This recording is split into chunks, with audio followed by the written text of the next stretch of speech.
யாருடைய துவா? ஒருவருடைய துவா கபூல். ஹஜ்ஜுக்கு வருவாங்க, ஹஜ்ஜு பூர்த்தி ஆகிடும், ஆனால் அவங்க கேட்கக்கூடிய அந்த துவா கபூல் ஆகாது. ஏன்? யாருடைய துவா அது? ஹஜ்ஜுடைய பாக்கி அல்லாஹ் கொடுத்துட்டான், ஹஜ்ஜு முடிச்சிட்டாங்க, ஆனால் துவா கபூல் ஆகுது. யார் சொல்லுங்க பார்க்கலாம்? இல்லை. யாருடைய துவா கபூல் ஆகுதுன்னா, வாழ்கின்ற பொழுது உயிரோடு இருக்கக்கூடிய தன்னுடைய தாயும் தந்தையும் பெற்றெடுத்த அந்த பிள்ளை இருக்க பார்த்தீங்களா, அந்த பிள்ளை கருவில் இருக்கும்போது அந்த தாய் அந்த பிள்ளைக்கு என்ன வேணும் அப்படி சொல்லி சாப்பிட்றாங்க. அந்த தாய்க்கு ஒரு ஊசி போட்டால் பிடிக்காது, ஆனால் அந்த பிள்ளைக்காக அந்த குழந்தைக்காக வேண்டி அந்த தாய் அந்த ஊசியை சகிச்சு கொண்டு அந்த ஊசியும் போட்டுக்க 1க்கு 4 போட்டுப்பாங்க. குழந்தையுடைய நலனுக்காக வேண்டி ஒரு பொருள் பிடிக்காது அந்த தாய்க்கு, அந்த பொருள் பரவாயில்ல என்னுடைய குழந்தைக்கு பிடிக்கும், ஒரு குழந்தை கேட்குது போல இருக்கு, எனக்கு ஒரு சாப்பிடணும் போல தோணுன்னு சொல்லி குழந்தைக்காக வேண்டி அந்த பொருளை சாப்பிடக்கூடிய அந்த தாய், அந்த குழந்தை உள்ள எப்படி இருக்குன்னு சொல்லி ஒரு அசைவும் அந்த குழந்தைய பார்த்துக்கிட்டே இருக்கக்கூடிய அந்த தாய், அந்த குழந்தை பிறக்கிற வரைக்கும் ஒரு நொடி கால் தட்டலைன்னா அடிக்கலையே குழந்தை, பரபரப்பாயிடும்.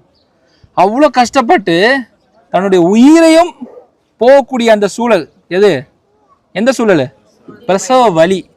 அந்த வலியெல்லாம் சந்தோஷமாக ஏற்றுக்கிட்டு அந்த ஊசி கூட போடாத தாய், அந்த வலி ஆப்ரேஷன் எது இருந்தாலும் பிரச்சனை இல்லை, குழந்தை நல்லபடியாக பிறக்கணும், உயிரே போனாலும் பிரச்சனை இல்லை, அந்த குழந்தைக்காக வேண்டி அந்த தாய் அவ்வளோ கஷ்டப்பட்டு அந்த பிள்ளையை பெற்றெடுக்கக்கூடிய அந்த தாய், பிறந்த அந்த குழந்தை ஒரு நாள் யூரின் போல பாத்ரூம் போலன்னா அந்த தாய் துடிச்சிரும். என் குழந்தை பாத்ரூம் போகல, என்ன ஆயிடுச்சு ஏதாயிடுச்சு. ஒரு நாள் அந்த குழந்தை அமைதியாக சாப்பிடாம இருந்தா ஒரு தாய் என்ன ஆகும்? மனசு ஒரு மாதிரி அழ ஆரம்பிச்சிடும். அவ்வளோ பாசம், நேசம், அன்பு எல்லாம் வச்சு வளர்த்த அந்த தாய் ஒரு பிள்ளையை பெரிய ஆளாக்கின பிறகு, அந்த வேலைக்கு போன பிறகு அந்த மகன் அந்த தாயை திட்டி அந்த தாயை பார்த்துக்காம உதாசனப்படுத்தினா, கேவலப்படுத்தினா, அந்த தாயை பார்த்துக்கலன்னா, அவங்களுக்கு வயசாயிடுச்சு, வயசான காலத்துல ஏன் இந்த மாதிரி பண்றீங்க, அந்த தாயை திட்டினா அந்த தாயினுடைய வலி எப்படி இருக்கும் ஆஜி?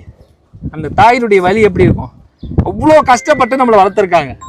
அந்த வலி வேதனை எல்லாமே தாண்டி அந்த தாயை கேவலப்படுத்துறது, அந்த தாயை உதாசனப்படுத்தி ஹஜ்ஜுக்கு வந்துட்டா ஹஜ்ஜு கபூல் ஆயிடும். ஆனால் என்ன கபூல் ஆகாது? அல்லாஹ் அவங்களுடைய துவா அங்கீகரிக்கவே மாட்டான்.